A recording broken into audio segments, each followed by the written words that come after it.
భగవాన్ శ్రీ బాలసాయి బాబా జయంతి వేడుకలను కర్నూలులో భక్తి శ్రద్ధలతో జరుపుకున్నారు. కర్నూలులోని బాలసాయి ఆశ్రమంలో జరిగిన ఈ వేడుకలకు ప్రపంచవ్యాప్తంగా ఉన్న బాలసాయి భక్తులు తరలివచ్చారు. ఈ కార్యక్రమంలో మాజీ రాజ్యసభ సభ్యులు టీజీ వెంకటేష్, కర్నూలు ఎంపీ బస్తిపాటి నాగరాజు ముఖ్య అతిథులుగా వచ్చి పేదలకు కుట్టు మిషన్లు, దివ్యాంగులకు 3 చక్రాల సైకిళ్లు, విద్యార్థులకు ప్రోత్సాహక నగదును అందజేశారు. ఈ సందర్భంగా టీజీ వెంకటేష్ మాట్లాడుతూ పేదలకు బాలసాయి బాబా చేసిన సేవలను కొనియాడారు. ఆయన లేకున్నా సేవా కార్యక్రమాలు కొనసాగిస్తున్నందుకు ట్రస్ట్ సభ్యులను అభినందించారు. కర్నూలు ఎంపీ బస్తిపాటి నాగరాజు మాట్లాడుతూ కర్నూలులో బాలసాయి బాబా ఎన్నో అభివృద్ధి కార్యక్రమాలు చేశారని, వాటిని మరింత అభివృద్ధి చేసేందుకు తన వంతు కృషి చేస్తానని హామీ ఇచ్చారు.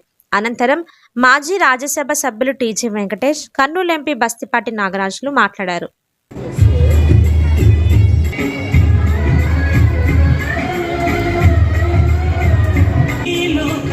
మీరు చూస్తూ ఉండిపోతున్నారు, అది చాలా సంతోషంగా ఉంది.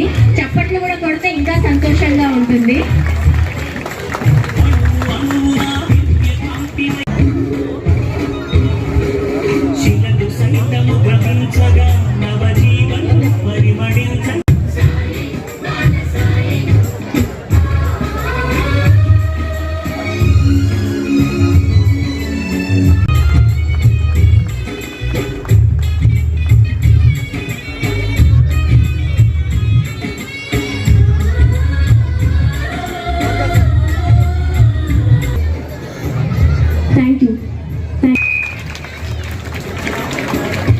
ఇదే కాదండి, మనం ఎంతో మందిని బాలసాయి బాబా గారు మనతో లేరు,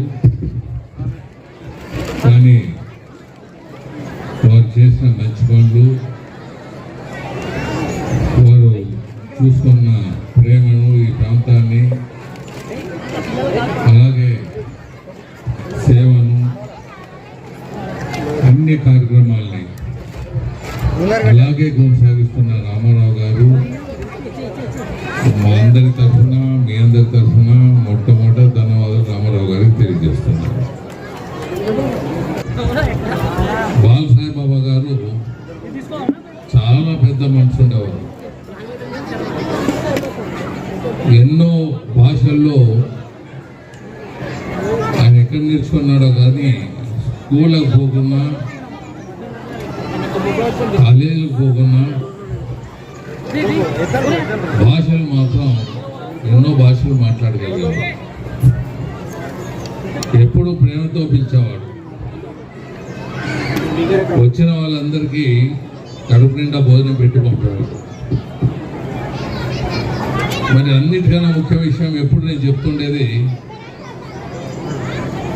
మన దేశంలో ఎవరితో డబ్బులు ఇప్పించుకునేవాడు కాదు. మన దేశానికి డబ్బులు వస్తుంటే ఆ డబ్బులు ఆయన మిగతా వాళ్ళందరికీ మీద వాళ్ళకి పంచుతూ వచ్చాడు. వాటర్ని స్టాప్ చేయాలి. ఇక్కడ ఈ కర్నూలు పట్టణానికి ఎప్పటికైనా శాశ్వతంగా ఒకటి చేయాలని సార్కి ఒక సంకల్పం ఉండేది భగవాన్ శ్రీ బాలసాయి బాబా గారికి. కానీ అది కొన్ని కారణాలు ఉన్నా ఎందుకు జరగలేదో అది చింతించాల్సిన విషయం. మనం ఇకపోతే బాలసాయి బాబా గారు వాస్తవంగా మన కర్నూలుకు కొన్ని సేవలు చేశారు, చాలా ముఖ్యమైన సేవలు. అవి మనొకసారి, ఎందుకంటే 20 ఎకరాల స్థలం అనేది అంత ఆశామాషి విషయం కాదు.